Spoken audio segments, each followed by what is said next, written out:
बिस्मिल्लाहिर्रहमानिर्रहीम। अस्सलामुअलैकुम स्टूडेंट्स। आज हम स्टार्ट करेंगे क्लास 9th की फ़िज़िक्स। तो स्टार्ट करने से पहले हम इसके जो कंटेंट है वो देखते हैं कि इसके जो चैप्टर्स हैं हमारे पास कौन कौन से हैं। तो अगर आप गौर करें तो हमारे पास फर्स्ट इसके अंदर चैप्टर आता है physical quantities and measurement, second is the kinematics, third is the dynamics, fourth is the turning effect of force, fifth is the gravitation, sixth is the work and energy, seven one is the properties of matter, eight is the thermal properties of matter and nine is the transfer of heat।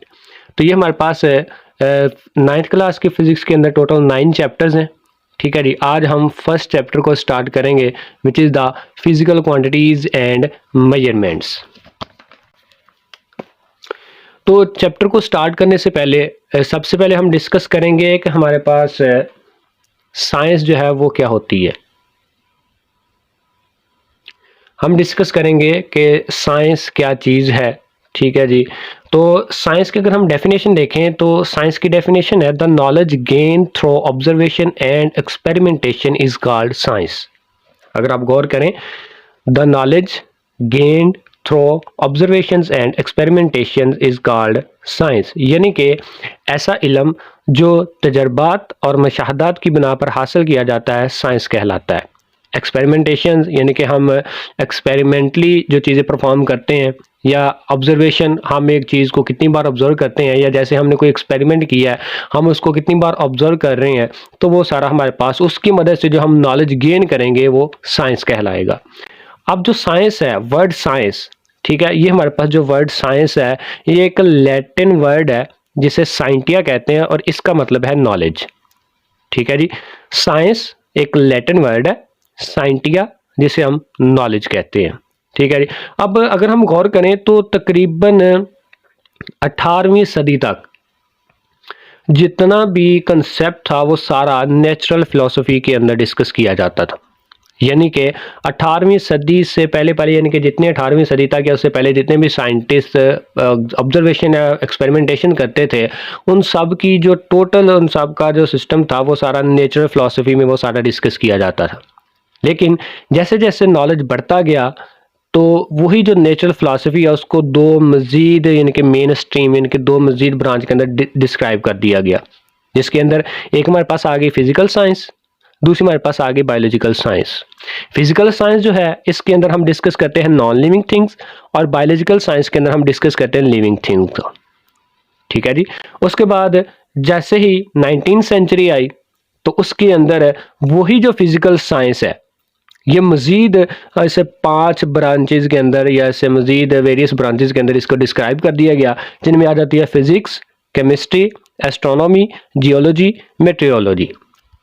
तो एक physical science को मज़ीद आगे 5 branches के अंदर उसको describe कर दिया गया, और उनके अंदर जो मोस्ट फंडामेंटल ब्रांच है दैट इज़ द फिजिक्स। यानी कि हम कह सकते हैं physics is the fundamental of all sciences. ठीक है, तो फिजिक्स जो है वो हर साइंस की फंडामेंटल है। ठीक है, तो फिजिक्स को स्टार्ट करने से पहले हम देखते हैं कि फिजिक्स होती क्या चीज़ है फिजिक्स। ठीक है जी, तो अगर हम फिजिक्स की डेफिनेशन देखें, in physics we study matter, energy and their interactions. तो फिजिक्स के अंदर हम स्टडी करते हैं मैटर को, एनर्जी को, और इनके दरमियान जो बाहमी इंटरेक्शन होता है उसकी जो स्टडी है दैट इज कॉल्ड फिजिक्स। यानी कि मैटर मादा जिसे कहते हैं उर्दू में, ठीक है, एनर्जी जो हम किसी काम को लगाने के लिए या किसी काम को कंप्लीट करने के लिए इस्तेमाल करते हैं।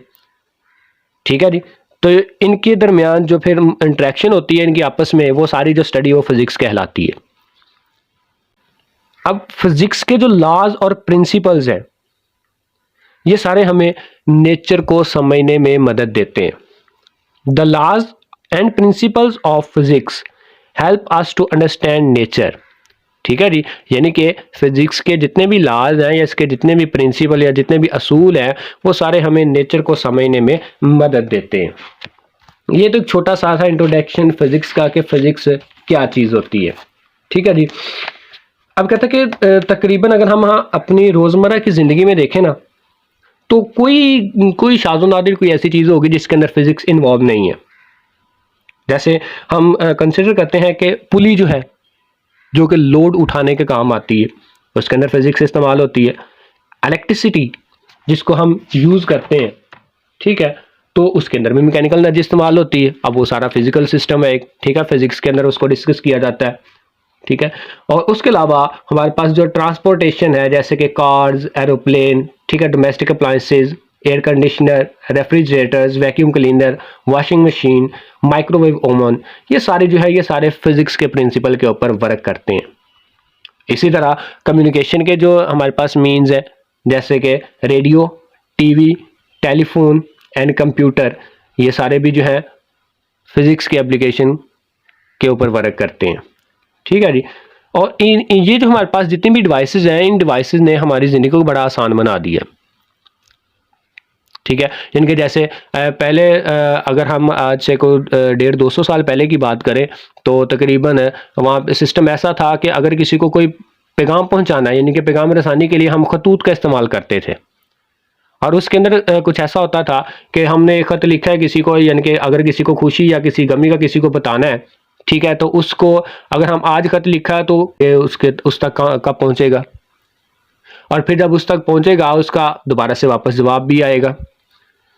तो बड़ा मुश्किल था पैगाम रसानी का अमल, एक दूसरे के साथ कम्युनिकेट करना।